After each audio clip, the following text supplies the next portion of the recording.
Assalamualaikum warahmatullahi wabarakatuh. A'udzu billahi minasyaitonir rajim. Bismillahirrahmanirrahim. Alhamdulillahirabbil alamin. Alladzi yahdina bi taufiqihi wa hidayatihi. Wa asyhadu an la ilaha illallah wahdahu la syarikalah wa asyhadu anna Muhammadan abduhu wa rasuluhu la nabiyya ba'dah. Amma ba'd. Pada para mahasiswa yang saya banggakan, dalam kesempatan siang hari ini kita akan melanjutkan materi kita, ya. Dalam hal ini kita akan membahas terkait dengan cara untuk mempublikasikan karya ilmiah itu sendiri, ya. Jadi cara untuk mempublikasikan karya ilmiah.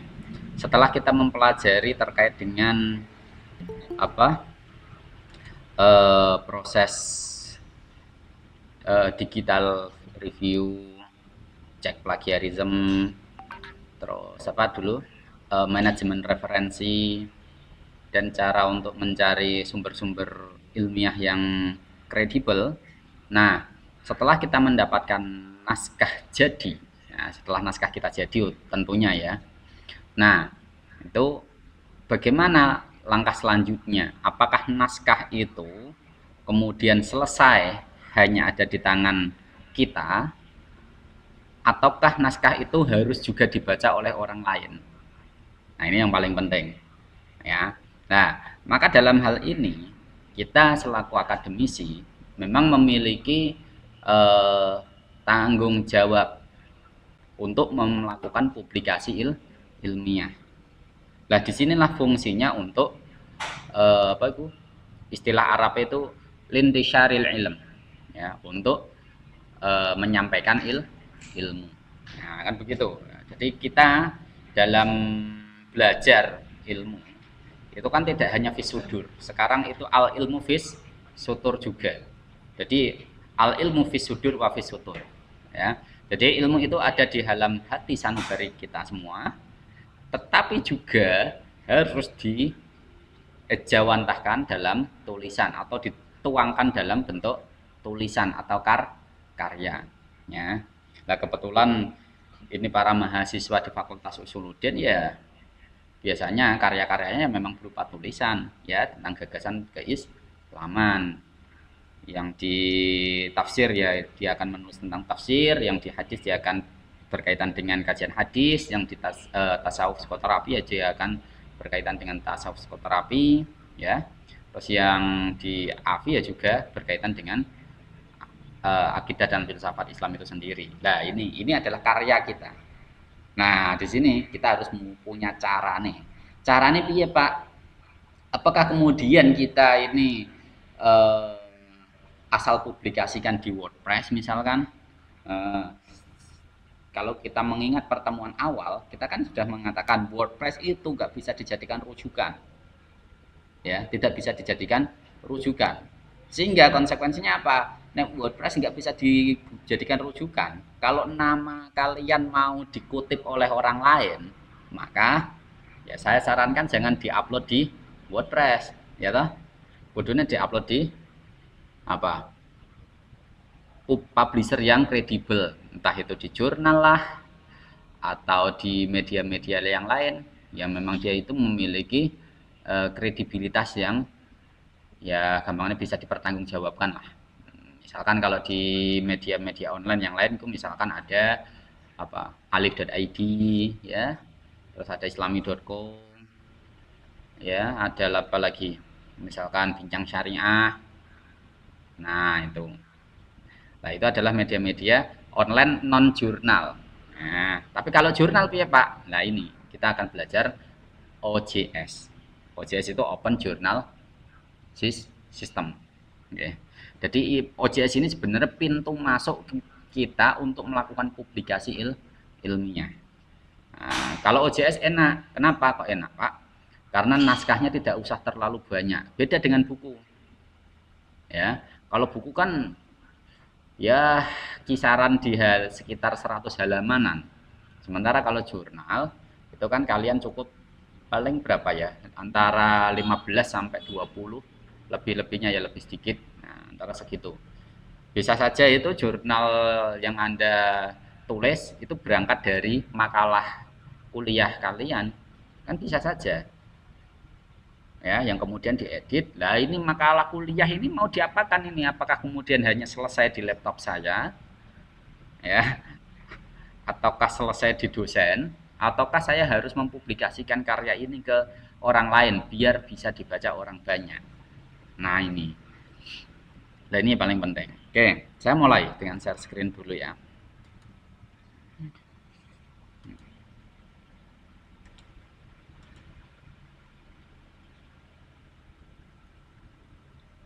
Sudah terlihat ya screen saya?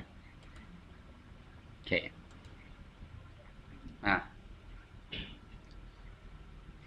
pertama-tama kita menentukan jurnal apa yang akan kita submit. Ya, yang akan kita tuju ini jurnal mana. Ya, jadi open journal system itu sebenarnya pintu masuk kita untuk melakukan publikasi jurnal ilmiah. Nah, sementara caranya piye? Kita harus menentukan jurnal. Jurnalnya di mana, Pak? Oke, untuk saat ini sekalian saya ajari untuk yang tingkat nasional saja. Tingkat nasional. Ya, cara tingkat nasional itu Anda bisa klik di Sinta. Aplikasinya apa ya? Sinta, lupa saya. Sinta.com atau apa ya? Cek. Sinta Jurnal. Oh, alamatnya itu sintaristekgreen.go.id. Ya, sudah kelihatan ya di layar. Nah, ini tampilannya seperti ini. Kelihatan ya? Oke. Nah, baru di sini kalian pilih. Ini ada S1, S2, S3 hingga S6. Ini bukan berarti sarjana 1, sarjana 2, sarjana 3 bukan. Tapi ini menunjukkan grade jurnal. Grade jurnal. Oke. Lah, grade jurnal ini yang paling rendah menurut kalian yang mana ini? S6 ya. S6 bukan S1. Kalau S1 malah justru paling tinggi. Ya. Nah, ini berkebalikan dengan jenjang kuliah ya. Kalau jenjang kuliah itu yang paling rendah S1, S2 baru S3. Nah, tapi kalau untuk grade Sinta ya, ini kebalikannya. S6 itu malah justru paling rendah. S6 itu biasanya paling rendah. S5 agak tinggian, S4 agak tinggian lagi, S3 juga agak tinggian, S2. Nah, kebanyakan jurnal-jurnal yang di Indonesia yang paling kenceng ya, yang itu berada di Sinta 2. Yang biasanya sudah tembus Sinta 1 yang bagaimana, Pak? Biasanya yang sudah tembus Sinta 1 itu yang terindeks dengan Scopus. Nah, Scopus ini gampangnya perankingan jurnal di tingkat internasional, tingkat dunia. Kalau Sinta ini hanya di tingkat Indonesia, nasional Indonesia sendiri. Nah, di situ. Jadi, biasanya untuk yang grade Sinta 2, ini biasanya kebanyakan para peneliti atau dosen-dosen yang mau naik pangkat. Ya, atau mahasiswa program doktor, terutama dokter yang di PTKIN. Kalau yang di beberapa perguruan tertinggi ternama itu tidak lagi Sinta 2, harus Sinta 1 terindeks Scopus. Kan begitu. Nah, itu. Nah, terus mahasiswa untuk tingkat jenjang sarjana bagaimana, Pak? Ya, dia terserah tergantung kualitas tulisannya. Ya, bisa masuk misalkan grade yang ingin Anda tuju itu adalah di grade 5, ya cari jurnal yang di grade 5 itu mana. Nah, itu tinggal diklik. Misalkan saya klik ya. S5. Oke, nah itu kan muncul ya jurnal-jurnal apa aja. Ya. Terus di Sinta 4 misalkan. Klik. Sinta 4. Nah, ini muncul semuanya, sama seterusnya. Lah, Pak, iya itu kalau saya mau menulis jurnal secara umum, tapi kalau secara spesifik dengan keilmuan saya bagaimana, Pak? Kan begitu. Nah, ini kan PR toh. Gak mungkin ketika kalian langsung asal submit jurnalnya terkait dengan ilmu usuluddin atau Islamic Studies, misalkan di kajian tafsir, misalkan ternyata kalian submit di jurnal tentang pendidikan, ya gak bakal masuk itu. Nah, maka caranya kita cek. Misalnya, nah, kita klik subjek, ya. Sebentar, masih ada yang mau masuk. Kita klik subjek.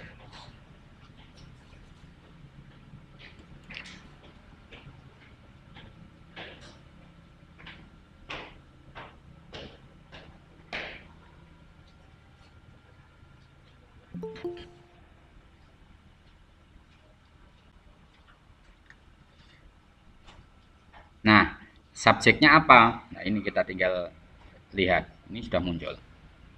Ada manajemen, accounting, education, sampai pada apa ini? Banyak subjeknya ya. Banyak subjeknya. Economic atau Islamic education, pendidikan Islam. Atau berangkat dari autor, atau berangkat dari afiliasi. Kalau afiliasi misalkan sini Yayan Kudus. Ya cek Yayan Kudus. Nah, nanti di situ masuk. Departemennya apa? Nah, ini afiliasinya. Cari Yayan Kudus. Nanti di menu search sini tinggal diklik Yayan Kudus. Klik. Misal. Nah, ini kan muncul toh Yayan Kudus, sudah muncul ya. Nah, tinggal kita klik. Oke.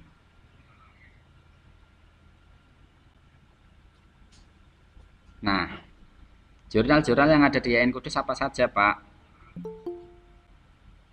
Oh, Scopusnya sudah satu ya. Tinggal diisi. Nah, ini paling ini saya admit dulu. Nah, ini ada overview, departemen, author, network, Scopus dokumen, WOS dokumen, GS dokumen, sama search.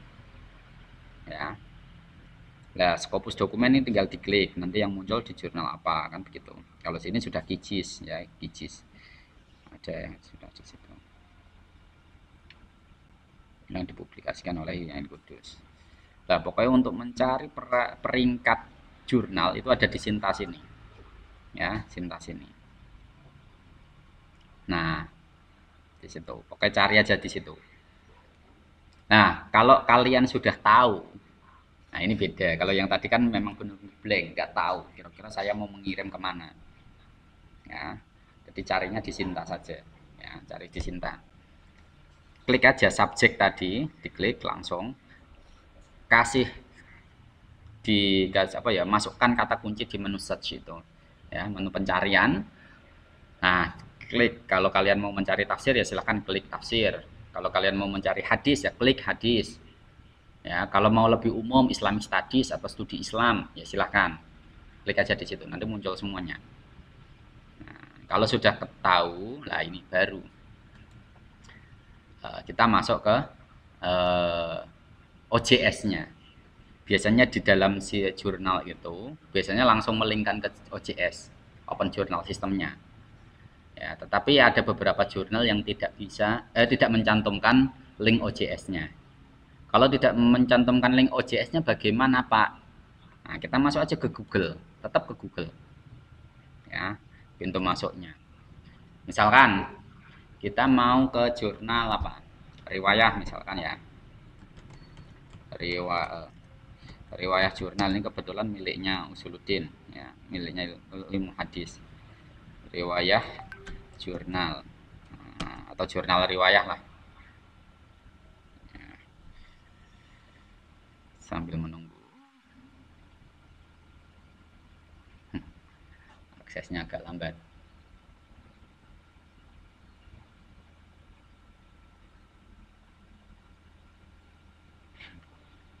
Sebentar ya, sambil menunggu ya. Jadi pokoknya nanti di setiap jurnal kita masuk aja ke Google, nanti biasanya langsung ketemu. Kok gak masuk-masuk ya.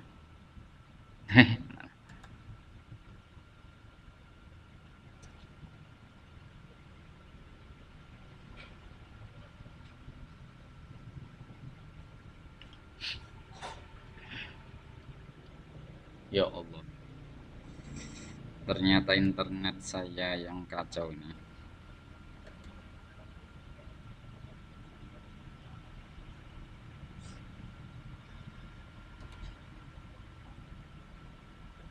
Sebentar ya. Akses internet saya yang agak kacau ini.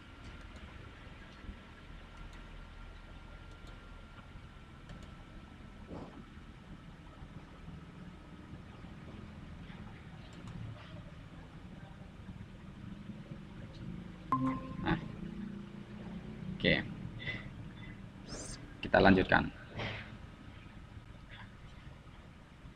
Nah, ini sudah muncul ya.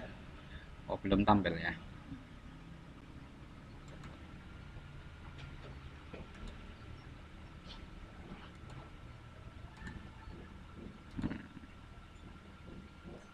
Oke. Sudah muncul ya di sana ya. Oke, kita lanjutkan. Eh, nah ini tampilan jurnal riwayah. Ini kita klik. Kita klik terlebih dahulu. Nah, ini tampilan jurnal riwayah.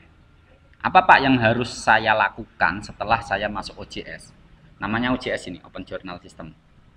Yang pertama yang perlu kita lakukan adalah kita melihat fokus and scope. Biar kita tidak salah kirim. Ya. Fokus and scope-nya apa? Kita klik. Kita baca. Fokus and scope. Nah, ini tulisannya kan kelihatan. Journal Study Hadis invite scholar, researcher, and university student to contribute the result of their studies and research in the areas related to hadis studies and living hadis with various perspective of law, philosophy, mysticism, history, art, theology, sociology, anthropology, political science, economic, and the others. Nah, ini ternyata fokusnya dia itu adalah terkait dengan kajian studi hadis dan juga living hadis dari beragam perspektif. Jadi kalau kalian nanti tiba-tiba menulis tentang tafsir, ya jangan ke sini. Tapi ke jurnal apa kalau di sini hermeneutik. Nah, kalau sini hermeneutik yang tafsir. Nah, terkadang ada jurnal yang lebih umum, misalkan kayak jurnal Milati. Milati itu miliknya Yayan Salatiga, itu terkait dengan Islamic Studies. Nah, kalau bunyinya Islamic Studies, kalian bisa masuk apapun kajiannya. Nah, misal kalian nulis tentang tafsir, bisa masuk di situ. Menulis tentang hadis juga bisa masuk di situ. Menulis tentang tasawuf juga bisa masuk di situ. Yang penting harus dipahami skopnya. Skopnya itu tentang apa? Kalau skopnya itu tentang pendidikan anak usia dini, tulisan Anda tentang tafsir, yojo sekali-kali masuk ning kono. Kecuali pendidikan Al-Qur'an untuk mahasiswa PAUD lah mungkin. Kok mahasiswa PAUD ya. Apa siswa PAUD misalkan. Kan begitu. Itu mungkin bisa dipertimbangkan itu. Ya, antara tulisan terkait dengan Al-Qur'an tentang kepiautan kan gitu. Nah, kecuali seperti itu. Tapi yang paling penting kita harus memperhatikan fokus and scope. Ini yang paling penting. Soalnya kadang ada orang itu yang mau ikut call for paper misalkan, ya call for paper kan kadang ada informasi ya. Sekarang ini yang waktu terdekat ini yang IKT, Ilmu Al-Quran dan Tafsir ini mau mengadakan call for paper, ya. Itu kalian mungkin boleh ya memang kalian bisa join lah ya dengan cara daftar prosesnya. Lah setelah nanti diterima baru silahkan di OJS kan untuk didaftarkan di apa OJS-nya jurnal hermeneutik. Nah itu harus sesuai dengan skop. Ojo sampai keliru. Nah, call for paper saat ini itu yang diminta itu terkait dengan kajian tafsir. Jadi kalau kalian nulis tentang misalkan yang sudah kalian ambil mata kuliah apa yang ada papernya? Yang ada papernya, yang buat makalah mata kuliah apa? Apa? Sosial, sosiopsikologi. Nah, tema apa yang Anda angkat?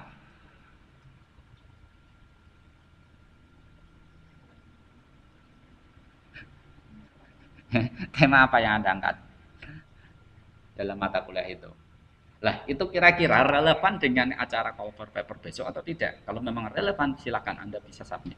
Nanti prosesnya setelah submit selesai, jenengan terima, baru di sistem OJS kan. Nah, ini kalau OJS ya iso ya mumet waduh. Nah, kan begitu. Nah, jadi kita harus tahu skopnya, ojo sampai salah kamar intinya gitu. Ya, jangan sampai salah kamar. Terus yang kedua itu terkait dengan publication ethic. Nah, publication ethic ini hampir seluruhnya sama, ya. Hampir di berbagai jurnal itu semuanya sama, ya. Ada etika-etika nih, termasuk kita harus meminimalisir bahkan meninggalkan plagiarisme, ya toh. Terus dalam menulis ya harus ada pernyataan bahwa ini memang pure murni karya sendiri. Nah, itu publication ethic biasanya beda-beda sih ya, beda-beda caranya. Nah, ya pokoknya harus mematuhi publication ethic di situ. Lah, terus yang ketiga, kita memperhatikan author guideline. Nah, author guideline ini biasanya dilengkapi dengan template. Kalau dilengkapi dengan template luwih enak itu, Mbak, Mas. Ya. Kenapa? Kita tinggal memasukkan dalam kamar-kamar yang sudah dibuatkan. Ya. Nah, tetapi di situ terkadang masih dikasih keterangan. Misalkan aturan membuat judulnya, fontnya apa, ukurannya berapa, ya. Nah, ini namanya author guideline. Aturan apa ya jadinya? Petunjuk bagi autor atau penulis. Nah, petunjuk bagi autor dalam menulis. Nah, misalkan kalau yang di situ kan ada ya, title, specific and effective, maksimum 14 word, 14 kata. Kan begitu. Nah, atau 12 word in English article. Ternyata ini disubmit dalam dua bahasa, Indonesia dan Inggris. Nah, di sini.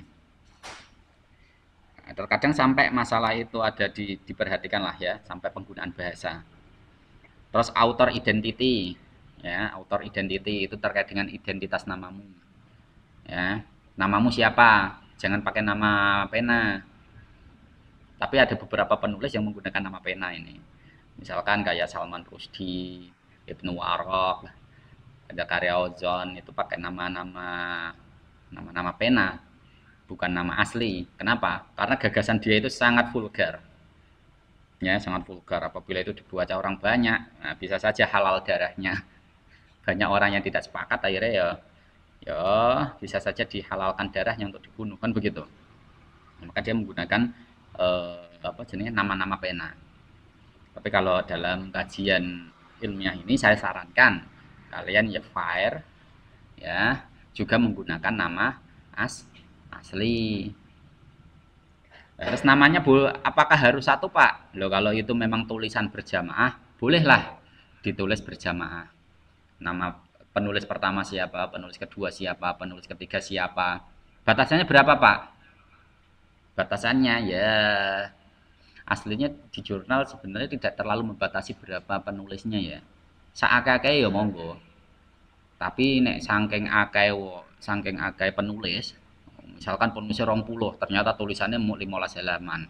Logis nggak kira-kira? Jangan-jangan ini yang lain ini cuma nebeng. Ya, nebeng nama. Nah, ini kan nggak logis. Nah, itu. Nah, makanya terkadang ada yang satu penulis, ada yang dua penulis, bahkan tiga penulis. Bahkan ini beberapa mahasiswa yang lulus, biasanya kan ada yang diminta untuk melakukan publikasi ilmiah. Hasil skripsinya kemudian diresum, ya. Terus pembimbing skripsinya dijadikan sebagai penulis terakhir. Misalkan dia dengan pembimbingnya, berarti pembimbingnya penulis kedua, dia sebagai penulis pertama, mahasiswa tadi. Ada yang seperti itu. Nah, itu boleh Pak, boleh berkolaborasi.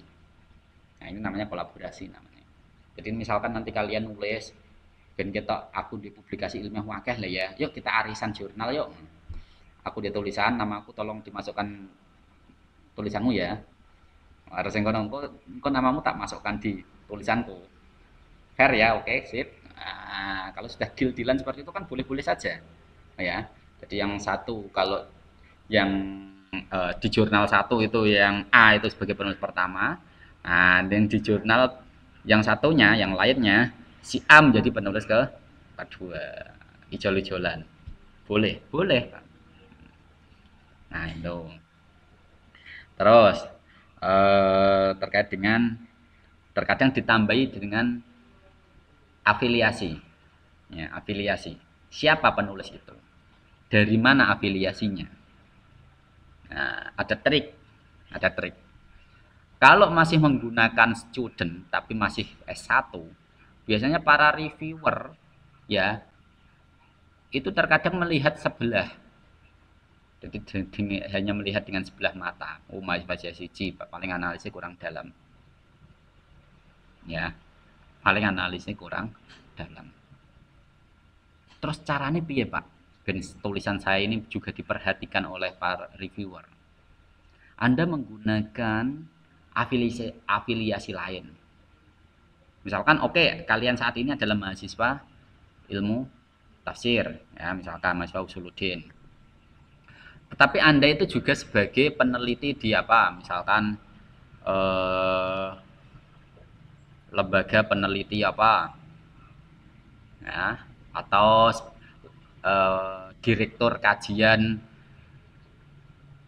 kitab suci misalkan. Gawe grup direktur kajian kitab suci. Padahal grupnya mau isinya ini tok. Tapi kok bisa membawa nama dia menjadi booming dengan afiliasi itu. Nama-nama itu lebih apa ya?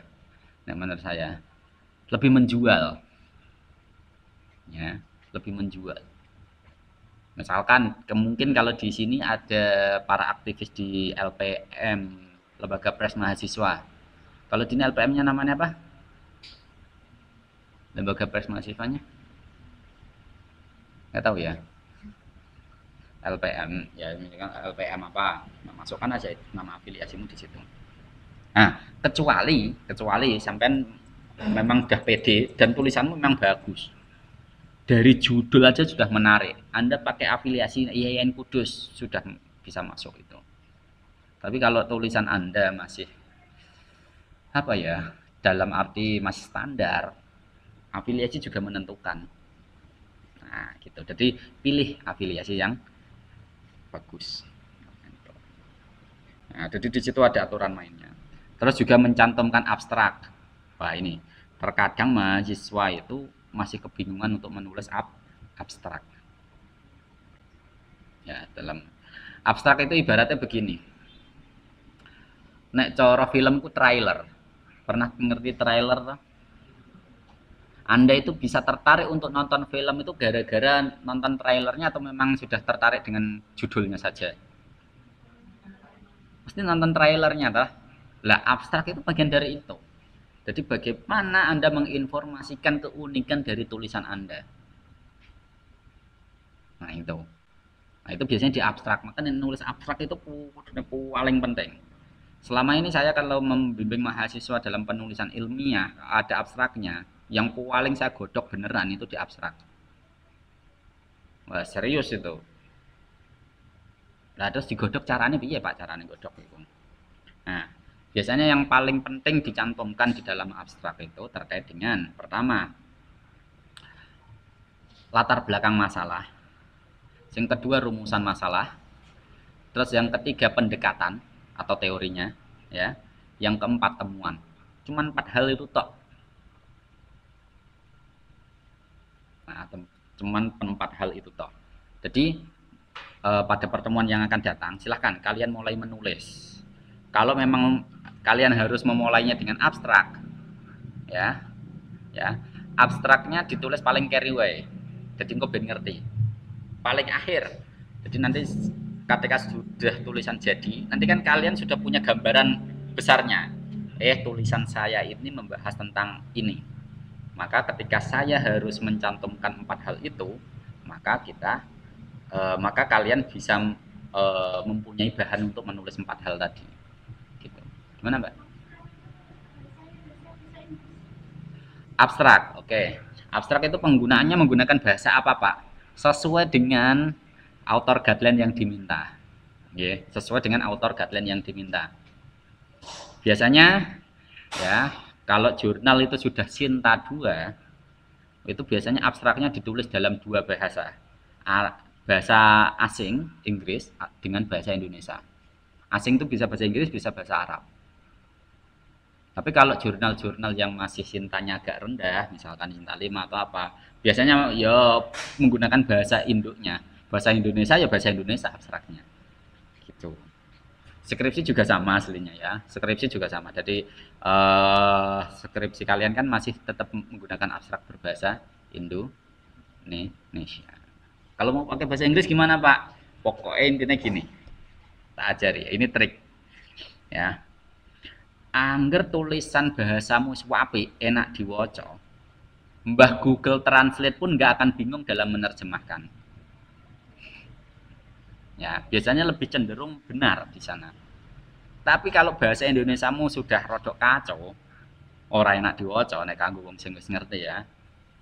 Nah, iku biasanya kalau kalian menggunakan Google Translate kacau balau. Bahasa Inggrisnya rasa bahasa Indonesia jelas, nyoto banget. Nah, maka dalam hal ini kalau kalian nggak bisa bahasa Inggris apa jenenge fasih lancar dengan gaya tulisan atau lesan, wah aku nulis ke bahasa Inggris piye ya Pak caranya Pak kan ngono. Ya udah, pokoknya perbaiki aja bahasa Indonesiamu dengan baik dan benar. Insya Allah Mbak Google ora bingung. Karena Mbak Google itu bermain pada apa itu kode-kode biner. Karena kode-kode ini itu membingungkan, dia juga menerjemahkan juga bingung. Nah, setelah kalau itu memang sudah kalian lakukan, nanti bisa masuk Grammarly. Wah, Grammarly itu ngecek gitu. Ngecek. Jadi nanti ada gaya bahasa yang tidak sesuai, nanti akan diberi suggestion.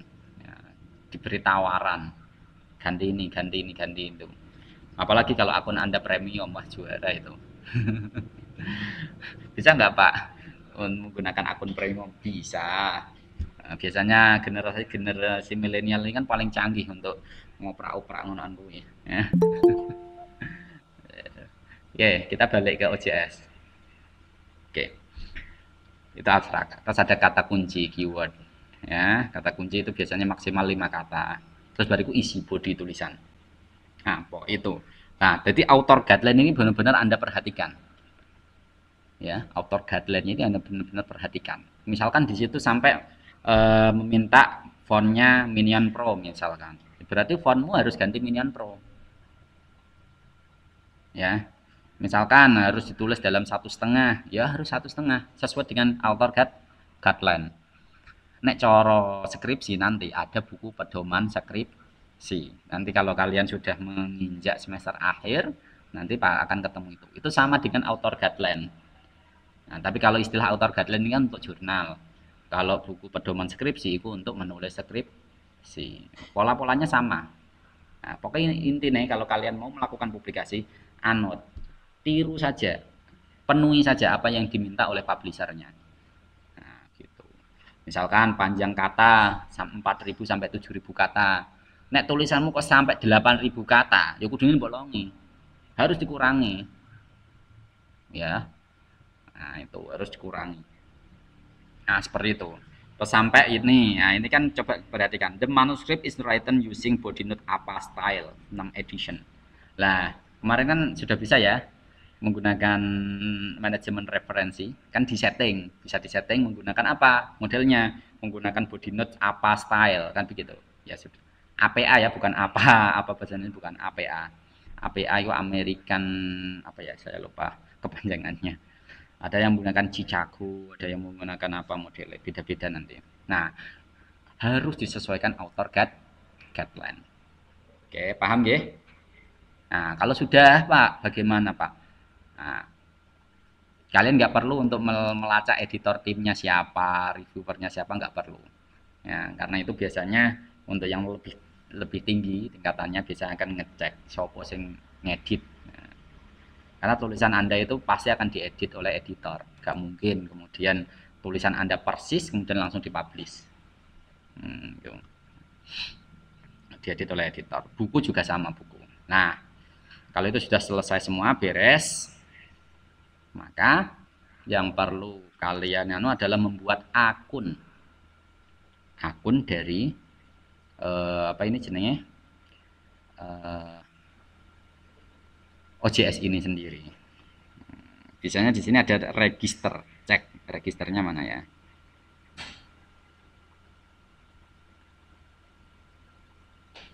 Register. Oh iya, apa submission. Saya coba ini ya, submission. Biasanya di menu register. Oh ini apa sudah muncul di atas. Sudah muncul di atas. Sebentar. Saya stop. Nah ini register new akun. Nah, tinggal diklik. Nah ini. Nah silahkan diisi. Username-mu siapa? Ya. Terus passwordmu apa? Ya. Biasanya terkadang ada register ini yang dia membedakan antara last name, first name, and middle name. Nah, kalau memang dibedakan, ya harusnya kalian bedakan. Kalau yang di apa ini jenenge di riwayah ini nampaknya nggak dibedakan, jadi langsung username-nya apa.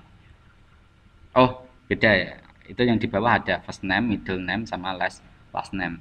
Berarti ini username yang akan Anda gunakan nanti saat login. Nah, pada karo nang akun Facebook lah. Cuman ini membuat akun OJS. Nah, sampai nggak password dan seterusnya ya. Nah, nanti kalau sudah selesai, pokoknya tanda-tanda bintang ini harus diisi semua. Ya, afiliasinya boleh Anda isi. Misalkan Anda itu afiliasinya IAIN Kudus, ya udah cek, klik IAIN Kudus. Email, email yang Anda gunakan email yang aktif, ojo email yang nggak aktif ya.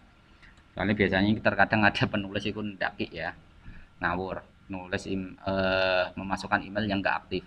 Wah, akhirnya editor terkadang dia meminta untuk direvisi tulisannya di email orang dibalas karena email orang masuk. Nah, itu makanya email penting. Makanya usahakan email itu aktif. Kalau memang kalian punya ORCID ID misalkan ya, masukkan ORCID ID. Ya, kalau tidak punya misalkan Google Scholar. Wah, ini kalau kalian menjadi akademisi murni nanti silakan. Ya, akademisi tidak harus murni ya. Nanti silakan buat akun Google Scholar. Jadi nanti bisa dilacak. Misalkan nama siapa? Sini namanya siapa? Jahrotun misalkan. Ada nama Jahrotun. Nah, cek siapa ini orangnya. Klik. Muncul. Wah, ini ada Google Scholar-nya. Klik. Dia punya karya enggak? Nah, nanti bisa dilacak. Nah, gitu. Nanti bisa dilacak. Nah, sama seperti kalian melacak nama saya. Nama saya di Google Scholar ada sudah. Punya karya berapa? Nanti bisa dilihat di situ. Nah, di situ. Nah, kalau sudah submit. Nah, ini diklik dulu ya. Confirmation, send me a confirmation email including my username and password. Ben aman, ya ini harus kalian klik. Soalnya apa? Nanti akun sama passwordnya akan dikirimkan ke email Anda.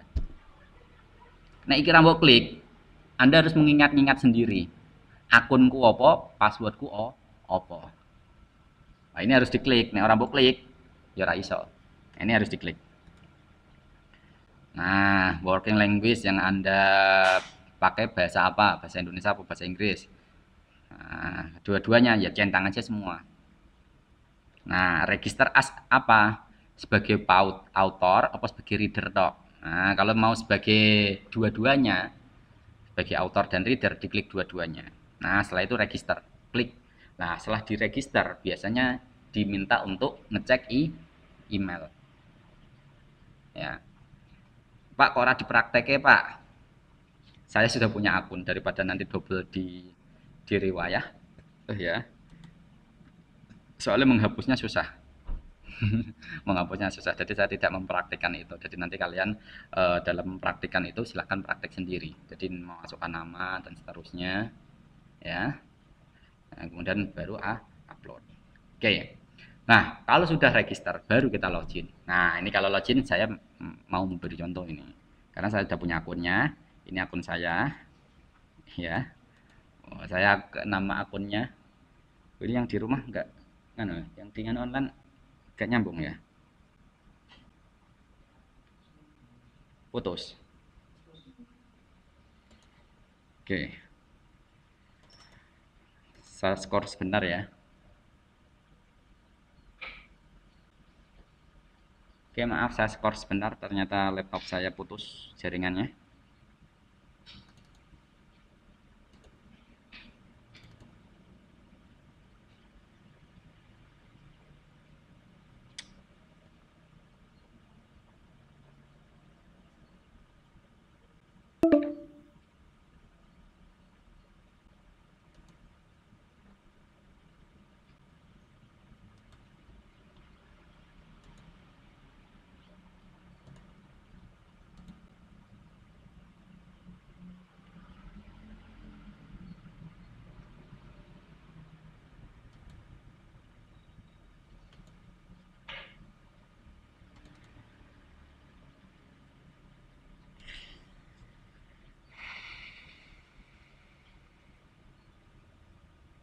Cek. Masih belum nyambung ya.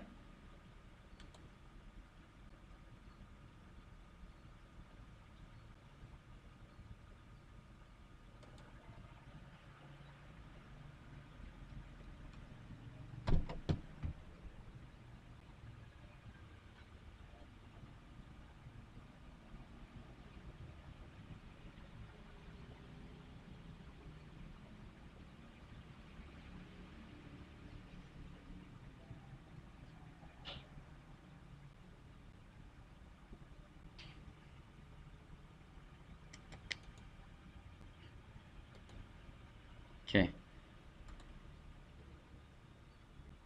Gabung lagi.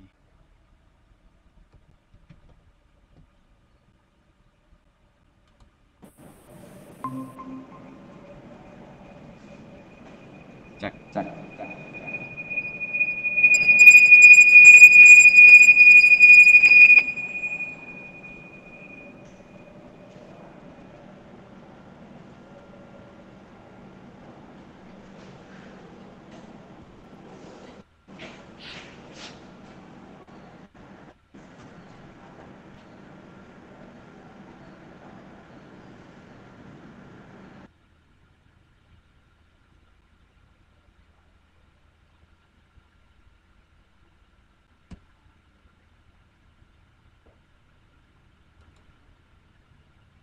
Cek, sudah mendengar suara yang di rumah?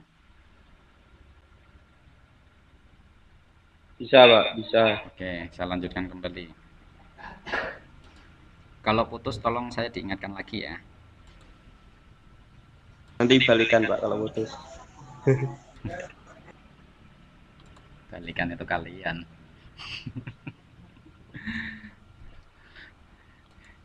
Oke. Semoga aja nggak putus lagi nih. Harus dipercepat nih. Oke, kita langsung login. Klik.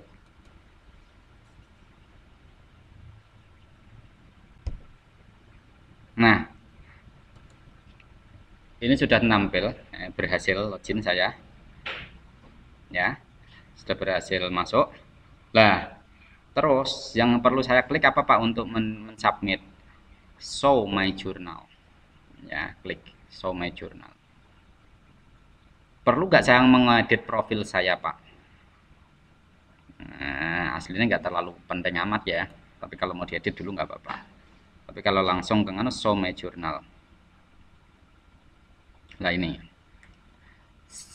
Kalau ini akun sebagai editor, karena kebetulan saya punya akun editor, maka di sini ada tampilan editor. Ya, bisa diperhatikan ya. Nah, ini ada akun editor. Tetapi kalau kalian hanya sebagai author, ya, maka di sini ada hanya tampilan author tok. Ya, ini saya kosong karena saya belum pernah submit di jurnal oh ini hermeneutik ya. Oh, ini akunnya hermeneutik ini. Tidak akunnya riwayah. Perasaan tadi yang saya klik itu riwayah kok masuknya ke hermeneutik ya. Ya nggak apa-apa lah ya. Yang penting sistem OJS-nya sama.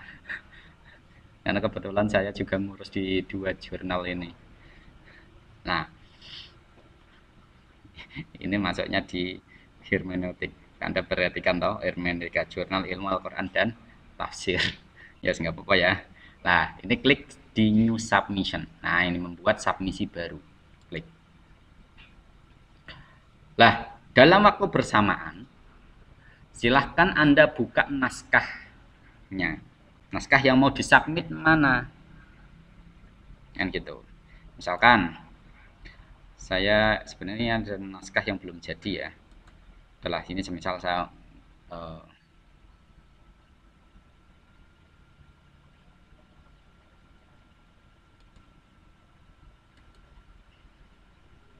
pakai yang ini apa pakai yang ya, saya carikan yang lain aja.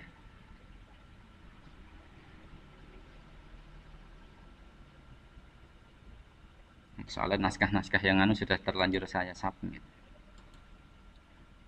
Yang belum saya submit aja. Ini naskah yang setengah jadi ini. Nah, ini naskah yang setengah jadi. Ini sebagai contoh.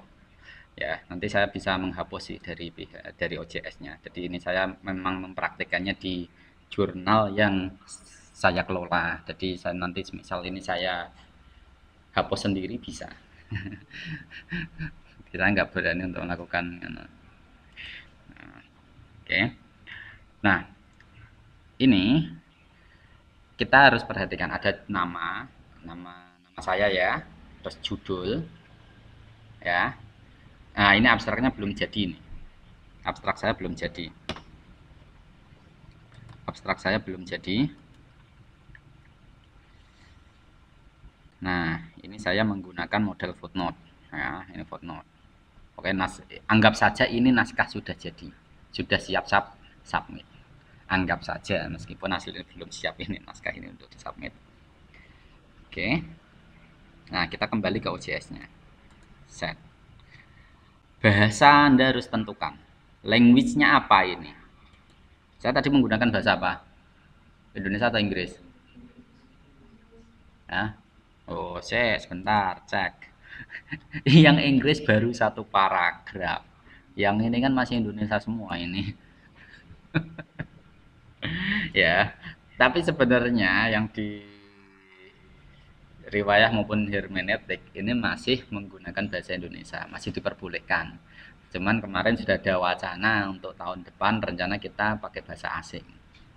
Nah, bahasa asing. Jadi nanti harus diinggriskan atau diarabkan. Nah, pilih bahasa. Misalkan ini saya pilih bahasa Indonesia saja ya. Soalnya nanti kalau kalian submit bahasa Indonesia kan lebih mudah. Jadi nanti cek jurnal-jurnalnya. Oke. Nah, ini tinggal diklik. Klik semua aja, nggak usah nggak usah dibaca. Klik semua aja. Ya. Tapi kalau mau dibaca sih monggo.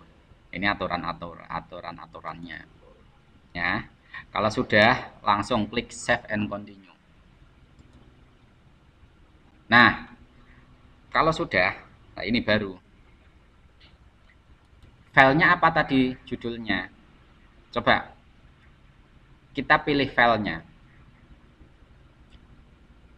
Filemu tadi jenenge apa? Misalkan ini tadi judulnya apa? Business Hadis Performance and Halal Marketing.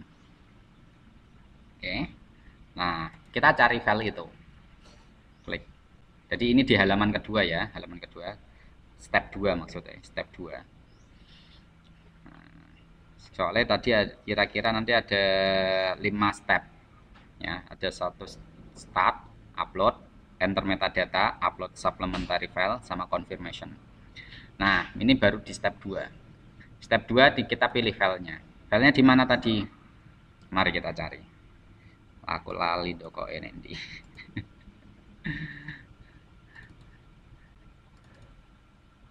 Kayaknya di sini. Nah, ini filenya ini.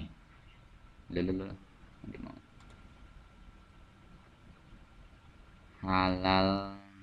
Nah, ini Business Hadis Performance. Nah, ini saya klik.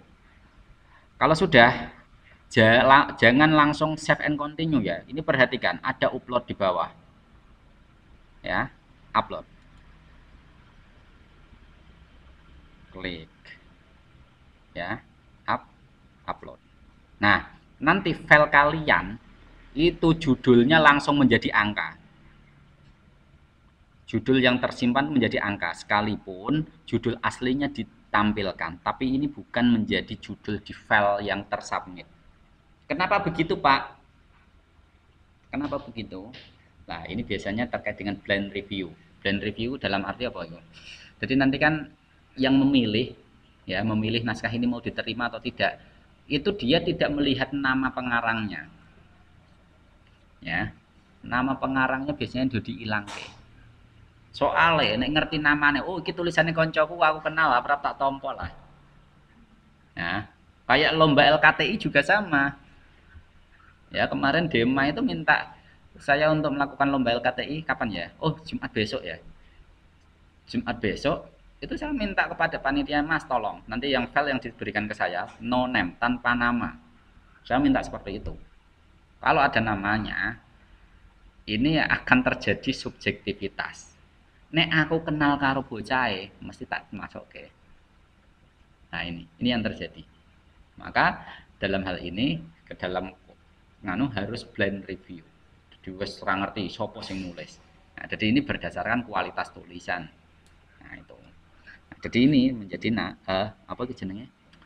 Angka-angka terus. Nah, setelah upload beres biasanya muncul seperti ini, langsung save and continue. Nah, masuk ke step 3. Step 3 ini baru entry metadata. Metadata ini siapa? Bahasa ini ya, Indonesia sudah, first name nama saya, ya, URL-nya ada enggak, afiliasinya, misalkan saya kasih afiliasi YIN Kudus. Ya. Masih nyambung ya? Lah, kalau memang ada double author, kali ini kan satu author, tambah add author. Nah, ini ada add author. Caranya piye, Pak? Caranya author yang kamu add itu juga harus mendaftar dulu, register terhadap OJS tadi. Kalau tidak, susah. Nggak bisa nggak kedeteksi. Nah, itu. Lah, kalau sudah nambah author, nanti diisi sama persis dengan atasnya ini ya. Country-nya harus saya isi Indonesia. Mana Indonesia? Nah, Indonesia. Oke, selesai. Kita cek ini title. Titelnya kita masukkan. Ya, pokoknya intinya copy paste saja di sini. Ctrl C. Nah, kita masukkan ke sini, paste ya, abstrak. Misalkan ini abstrak ya. Ini saya anggap abstrak. Saya anggap abstrak ini, ya. Saya Ctrl G. Saya pastekan di situ. Udah. Kata kuncinya masukkan maksimal 5. Kata kuncinya misalkan hadis buyuk, misalkan hadis buyuk. Terus apa lagi? Misalkan halal marketing. Terus apa lagi? Politicization. Karena tadi saya milih tag bahasa Inggris kan, jadi kata kuncinya juga masuknya bahasa Inggris. Oke. Nah, ini kalau memang ada geospatial coverage, misalkan ini penelitianmu di mana, cantumkan saja. Terus ada sejarahnya, silahkan cantumkan. Kalau tidak, nggak perlu. Pokoknya yang ada tanda-tanda bintang harus diberi. Ya. Kalau memang itu tulisan Anda disponsori, misalkan sponsornya itu adalah mana? Ada yang dapat bidik misi? Sekarang bukan bidik misi ya, KIP ya. KIP, nah, misalkan disponsori oleh Kementerian Keuangan. Nah, agensinya apa? Lah, terus ini yang terakhir referensi. Referensinya harus kalian cantumkan. Misalkan saya mencantumkan referensi. Referensinya yang mana, Pak? Yang footnote apa yang apa itu jenenge? Daftar pustaka, Pak. Yang daftar pustaka. Ini sudah saya kasih daftar pustaka ya. Oh, ini ada daftar pustaka. Tinggal saya copy aja. Oh, kebanyakan. Copy. Ya. Saya pastekan di sini. Udah. Kan langsung masuk ya. Nah, ini nggak perlu upload. Langsung saja klik save and continue. Save and continue. Nah, kalau sudah, kita masuk ke step 4. Ya, step 4. Oke. Setelah step 4, nah ini ada upload supplementary file. Upload supplementary file ini file tambahan, file dukungan. Barangkali memang ada tambahan file. Kalau tidak, nggak perlu. Jadi step 4 ini sebenarnya bisa diloncati. Langsung save and continue. Nah, masuk ke step terakhir atau step 5. Oke, cek hasilnya. ID-mu sekian, ya. Terus original filenya ini namanya. Submission filenya ini, file size-nya ini, date uploaded ya, tanggal ini. Kalau sudah yakin, baru finish submission. Kalau nggak yakin, cancel. Pak, nek konsekuensi di cancel pripun Pak? Ya Anda harus mengulangi dari awal. Mengulangi dari awal. Klik aja finish submission misalkan. Udah selesai. Nah, wes selesai kan? Nah, ini berarti submisi Anda sudah beres. Tinggal menunggu hasil. Tinggal menunggu hasil. Hasil dari siapa, Pak? Hasil dari reviewer. Caranya ngecek pripun, Pak? Nanti kalau di hasil reviewer. Nah, Anda masuk lagi ke My Journal. My Journal tadi mana ya? Sini nggak ada ya. Nah, ini ada paling bawah di sini. Biasanya My Journal. Klik. Nah, author di sini ada. Nah, biasanya sini sudah mulai berubah sini. Tadi kan 0 ya. Yang tadi awal sebelum saya melakukan submisi kan ini 0. Ya kan? Sekarang sudah ada satu aktif. Kita tinggal klik. Satu aktifnya bagaimana? Klik. Lah, ini perhatikan. Status. Langsung kita perhatikannya di status. Biasanya para penulis melihatnya di status. Kalau statusnya masih awaiting assignment, ini berarti naskah Anda belum dinilai. Ya. Tapi kalau statusnya misalkan rejected, berarti ditolak. Entah alasan penolakannya terkadang diberikan, kalau terkadang juga tidak. Ya. Terus atau statusnya misalkan revisit requirement. Nah, berarti Anda diminta untuk melakukan revisi. Nah, kalau Anda diminta revisi dengan cara ini nanti kalau ada revisi, ini diklik revisi. Nah, nanti revisinya apa catatannya? Nanti setelah revisi diupload dengan pola yang sama, tapi menggunakan akun ini juga. Akun ini juga nggak boleh pakai akun yang lain. Bukan diulang. Jadi Anda tadi kan aktif ya, Mbak. Ini ya, aktif ini ya. Nah, ini tinggal diklik aja. Nanti di situ ada upload file revision file. Biasanya begitu. Baik, tinggal berapa kali Anda harus revisi. Kalau sekali cukup ya alhamdulillah. Kalau berulang kali ya itu bagi pembelajaran kan gitu. Nah, pokoknya biasanya ada yang berulang kali. Pemenang jurnal-jurnalnya wes tingkatannya tinggi-tinggi, itu bisa saja berulang kali. Saya pernah nulis itu di Raden Intan itu sampai 8 kali revisi. Oh, jadi kalau kalian baru revisi 4 kali kok putus asa, ya berarti Anda tidak mengamalkan walai ta'asu min rohil. Lah, itu kan. Ojo putus asa dhisik. Mohon maaf.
atau tidak.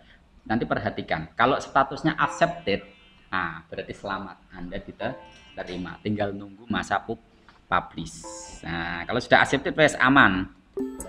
Ya, kalau sudah accepted, aman. Jadi kalian nggak perlu ngapa-ngapain, tinggal nunggu publishnya nanti kapan, udah selesai. Cuman yang perlu kalian ingat satu, jangan sesekali mensubmit ulang di jurnal yang sama sebelum masa 2 tahun. Karena begini, karena jurnal kan ada akreditasinya juga ya Mbak. Kalau ternyata dalam waktu dekat kok dengan ada penulis yang sama, itu malah justru akan meruntuhkan reputasi dari jurnal itu sendiri. Ibaratnya orang dua penulisnya mau ikut-ikut tok, intinya ngono loh. Ya, jadi jangan sekali-kali kalau Anda sudah berhasil submit di situ, jangan sekali lagi untuk melakukan submit di situ dalam waktu 2 tahun. Kalau sudah kelewat 2 tahun, silahkan melakukan submit ulang dengan naskah yang berbeda. Ya, 2 tahun. Ya, jangkanya 2 tahun. Ya, ojo sampai kecepatan, wah bareng seneng wah ini terbit, sesok tak jajale meneh. Enggak begitu. 2 tahun. Nah, itu. Nah, pokoknya begitulah kira-kira dalam melakukan proses submit jurnal. Nah, seperti itu. Oke, sampai di sini ada yang ditanyakan? Oh, produk dulu ini submit jurnal. Jadi nanti kalian praktikkan saja, kalau tidak ke riwayah, ke hermeneutika aja, nggak apa-apa. Jadi nanti biar saya delete sendiri, nanti tak deletein saya sendiri. Nah, kecuali itu memang naskah sudah fix, benar-benar jadi, ya. Nanti mungkin bisa kami pertimbangkan, ini apik naskahnya. Naskah apik biasanya diproses, ya biasanya diproses. Entah itu harus melakukan revisi dulu lah atau apalah. Umpamanya nek saking apik langsung accepted. Wah, langsung accepted enak kuwi. Nah, gitu. Nah, pokoknya cara publik itu kayak gitu. Jadi ibaratnya kita itu apa ya? Ingin mempublikasikan ide-ide kita yang tertuang dalam tulisan ke halayak, ke publik. Nah, itu. Oke, ada pertanyaan? Barangkali yang online ada yang mau bertanya? Silakan.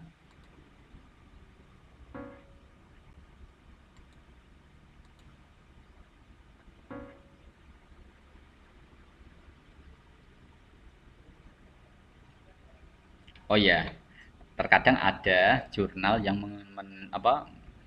menuliskan publication fee. Publication fee itu biaya penerbitan jurnal. Ada yang berbayar, ada yang gratis, bahkan ada yang dibayar. Jadi misalkan kalian ini menulis di jurnal suhuf, tapi biasanya jurnal suhuf itu terkait dengan kajian Quran. Ini dikelola oleh Kementerian Agama. Itu satu hitungannya itu per halaman. Hitungannya per halaman. Satu halamannya itu sekitar 250 atau sampai 300. Nah, itu tinggal dikalikan berapa halaman yang Anda miliki. Bisa saja nanti Anda terima transferan 3 juta. Kalau jurnal suhuf dibayar. Tapi kalau di hermeneutika di sini gratis. Jadi kita tumbal baliknya apa? Anda bisa mempublikasikan tulisan Anda, kami bisa mengelola jurnal. Jadi kami tidak memberikan apapun. Kalian juga tidak memberikan apapun ke jurnal itu. Apapun itu dalam arti duit, uang. Tapi ada jurnal yang berbayar, itu ada. Ada yang berbayar ini cerita ya. Soalnya aku pernah ngono kuwi. Ya, diminta bayar. Bisa saja membayarnya lebih mahal, 1 juta sampai 1,5 juta. Bahkan yang sudah terindeks Opus, itu bisa sampai berjuta-juta. Ada yang sampai 25 juta, 35 juta, sampai segitunya. Ini biasanya yang mengejar ke sana, itu biasa yang yang mau gampangnya dan ngejar jadi profesor, itu kebanyakan begitu. Atau apa? Karena masalah syarat untuk menuju ke profesor kan salah satunya itu kan memiliki publikasi ilmiah di jurnal terindeks Scopus. Wow, jurnal-jurnal Scopus hampir mayoritas itu berbayar. Wah, di situ tinggal mengalihkan aja. Biasanya yang ditulis itu kalau tidak pakai dolar, pakai euro. Berapa dolar tinggal dikurs ke rupiah. Misalkan berapa dolar? Misalkan 100 dolar. 100 dolar rupiah biro 1 dolar itu. 15.000, tinggal dikalikan berapa. Nah, itu yang harus dibayarkan. Nah, makanya biasanya jurnal-jurnal yang terindeks Scopus itu biasanya model penulisnya itu rombongan. Jadi tidak penulis tunggal. Terutama Scopus yang berbayar loh ya. Soalnya apa? Untuk nanggung biaya itu kan iso patungan ya. Misalkan biayanya 7,5. Nek ono wong 5 kan lumayan, 1,5. Ya, bayarnya kan gitu. Ini. Nah, jadi silakan Anda pelajari. Pokoknya mempelajarinya itu di focus and scope. Karakter jurnal itu nulis tentang opo. Ono biayanya uga, ono ngono nang kono kabeh. Nah, gitu. Kalau mau yang kalian-kalian ya, misalkan nanti ya tiba-tiba skrip, tiba-tiba nanti ada surat edaran dari Kemendikbud, mahasiswa sarjana harus melakukan publikasi ilmiah pada jurnal-jurnal yang ber-OJS, yang terindeks portal, misalkan portal Garuda misalkan, ya, atau di portal Sinta misalkan. Wah, ini kalau saya ngecu nenggone Sinta 2 berat saya. Ya udah Sinta 5 atau Sinta 4 lah, kan gitu. Nah, itu lebih mudah bagi kalian gitu. Oke, ada yang ditanyakan? Silakan, kalau yang online ada yang mau tanya ya juga nggak apa-apa. Paham? Pokoknya ngerti ini kok Pak nganu praktik mah. Jadi nanti habis ini silakan dipraktikkan ya. Untuk sementara ya saya sarankan untuk ke jurnal hermeneutika atau riwayah saja. Jadi nanti kalau memang nanti saya rejeki sendiri ya. Nanti kalau ke luar ya boleh sih keluar nggak apa-apa. Tapi nanti kan saya tidak bisa mereject. Soalnya saya tidak mengelola jurnal sana, loh. Saya tidak mengelola jurnal sana, saya hanya mengelola jurnal yang di sini. Saya sih pernah mengelola jurnal Milati ketika masih di Salatiga. Kan gitu. Ya, gitu ya. Jadi prakteknya silakan menggunakan portalnya atau OJS-nya hermeneutika atau riwayah. Nah, jadi nanti saya akan masuk akun itu, nanti saya rejeki. Oh iya, tolong formatnya dikasih kode awal itu nama kalian atau nama judul file tulisan. Lebih baik sih nganu judul tulisannya saja ya. Loh, nanti kan ada submit title, tau nggak? Nah, title paling awal dikasih kode berapa kita sepakati. Jangan pakai kode NIM. Oh ya, pakai kode NIM aja nggak apa-apa. Jadi nanti kalau ada NIM, oh ini berarti mahasiswa yang lagi praktek ini. Kan gitu. Ya, jadi sebelum judul kan ada memasukkan titel lah. Lah, titelnya itu dikasih NIM terlebih dahulu di awal. Jadi nanti saya bisa ngecek NIM baru judul. Soalnya judul dulu ya. Kalau NIM-nya di belakang kan ya, mosok melaran buka isi. Kalau NIM-nya di awal kan tinggal kecuali judulmu menarik. Esek lah. Ya semoga saja itu bisa kalau memang tulisanmu menarik nanti kita proses ulang. Dan jadi mulai pertemuan yang akan datang kita mulai buka artikel. Silakan artikelnya disiapkan. Ya. Paham ya? Sudah siap tuh artikelnya? Udah pakai artikel ketika kalian masih kuliah nggak apa-apa. Ya, artikel mata kuliah apa tadi? Sosiologi dan psikologi. Ya, rata-rata jurnal antara 4 kata sampai 7 kata. Itu kalau di halaman itu antara 12 sampai 20. Ya. Jadi artikel-artikel yang ada di mata kuliah, ini semester